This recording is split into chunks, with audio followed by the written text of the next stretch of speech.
నోయిడాలో తమ నాణ్యమైన కోరికల కోసం పోరాడుతున్న కార్మికులపై యాజమాన్యాలు అనుసరిస్తున్న మొండి వైఖరిని నిరసిస్తూ నేడు నంద్యాల పట్టణంలో వామపక్ష కార్మిక ఐక్య సంఘాలు పెద్ద ఎత్తున నిరసన కార్యక్రమాలు చేపట్టాయి.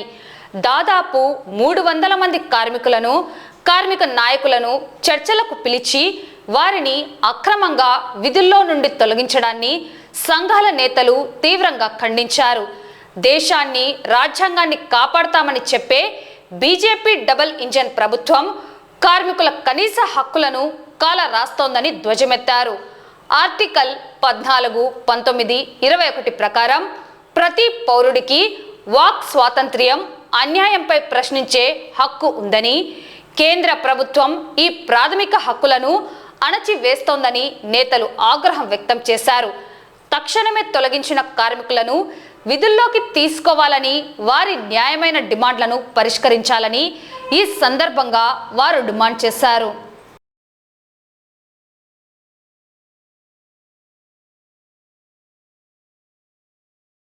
ఈరోజు భారతదేశ వ్యాప్తంగా ఉత్తరప్రదేశ్ లో నోయిడా కార్మిక సమస్యలు పరిష్కారం చేయాలని ఏఐటీసీ, సిఐటి, ఐఎఫ్టి మిగతా కార్మిక సంఘాలన్నీ ఈ దేశంలో నరేంద్ర మోడీ కార్మిక వ్యతిరేక విధానాలపైన ప్రధానంగా ఉత్తరప్రదేశ్ నోయిడా కార్మిక సమస్యలు పరిష్కారం చేయాలని దాదాపు వారం రోజుల నుంచి నోయిడా కార్మికులు సమ్మె చేస్తా ఉన్నారు.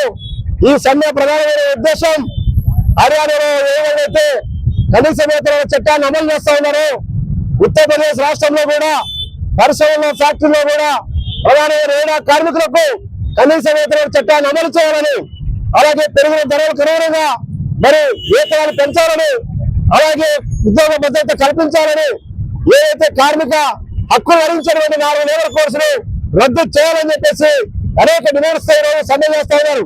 ఈ సమ్మె చేస్తున్న సందర్భంలో అక్కడ పోలీసులకు, కార్మికులకు ఒక యుద్ధోన్మాదాన్ని ఆ రాష్ట్ర ముఖ్యమంత్రి ఆదిత్యనాథ్ మరియు చర్యలు చేపట్టి దాదాపు 400 మంది కార్మికులను అరెస్ట్ చేసి జైలుకు పంపించాడు.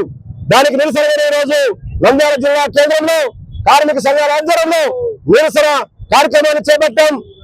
నోయిడా కార్మికుల సమ్మె విజయవంతం కావాలని, కార్మిక సమస్యలు అక్కడ పరిష్కారం కావాలని, వాటితో పాటు ఢిల్లీ చుట్టుపక్కల ఉన్నటువంటి అనేక పరిశ్రమలు ఈ రోజు సూరత్ తీసుకున్నా, అలాగే ఓఆర్ఎస్ మిగతా ప్రాంతాల్లో చాలా పరిశ్రమలు ఈ రోజు కనీస వేతనాల చట్టాన్ని అమలు చేయకుండా, అలాగే మరి 10 గంటలు 8 గంటలు 10 కాకుండా ఈ రోజు 12 గంటలు చేస్తా ఉన్నారు.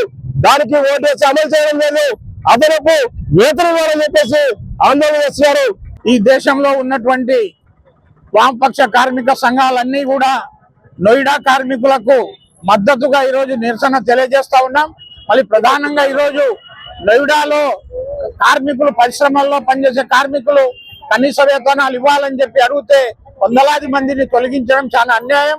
దీని మీద ఆల్రెడీ ఢిల్లీలో కూడా నిరసనలు, పార్లమెంట్ సభ్యులు కూడా నిరసనలు తెలియజేసినారు. కానీ అక్కడ ఉన్నటువంటి బీజేపీ ప్రభుత్వం నిరసనలను పట్టించుకోవడం లేదు. ఒక పక్క నిన్నే మోడీ హైదరాబాద్కు వచ్చినప్పుడు మాట్లాడుతూ ఉన్నాడు, ప్రజలందరూ పొదుపు పాటించండి అని. బంగారు ఒక సంవత్సరం ఎవరు కొనాకరి అంటున్నాడు. నిజంగా బంగారు అనేది కొనడం ఆగిపోతే దాదాపు 3.5 కోట్ల మంది ప్రజల జీవనానికి దెబ్బతింటారంటే దాని మీద పనులు బతికే వాళ్ళు ఈ రోజు ఇళ్లలో పనులు లేక ఇబ్బంది పడే పరిస్థితి. అట్లే పెట్రోల్, డీజిల్, మరి ఈ రోజు పెట్రోల్, డీజిల్ వాడకండి అంటున్నాడు. ఈ రోజు పెట్రోల్, డీజిల్ కు ప్రజలు అలవాటు పడిపోయినారు. వాడకపోవడం అంటే మళ్ళీ పాతకాలంలో సైకిళ్లు తెచ్చే పరిస్థితి. అంటే నీ చేతకానితనాన్ని, దేశాన్ని నడపని చేతకాక ఈరోజు ప్రజలు పొదుపు చేయండి అంటా ఉన్నాడు. మరి ముందు నీ మంత్రులు, నీ ప్రభుత్వము, నీ రాష్ట్ర ప్రభుత్వాలు పొదుపు చేసే ప్రజలకు ఇబ్బందులు ఉండవు. మరి ఒక పక్క ట్రంప్ ఏది చెప్తున్నాడో దానికి తల ఊపుతున్నాడు మోడీ. నిజంగా యుద్ధం జరుగుతా ఉంది, యుద్ధాన్ని ఆపుదామని చెప్పేసి ఒక్క ప్రయత్నం కూడా చేయలేదు.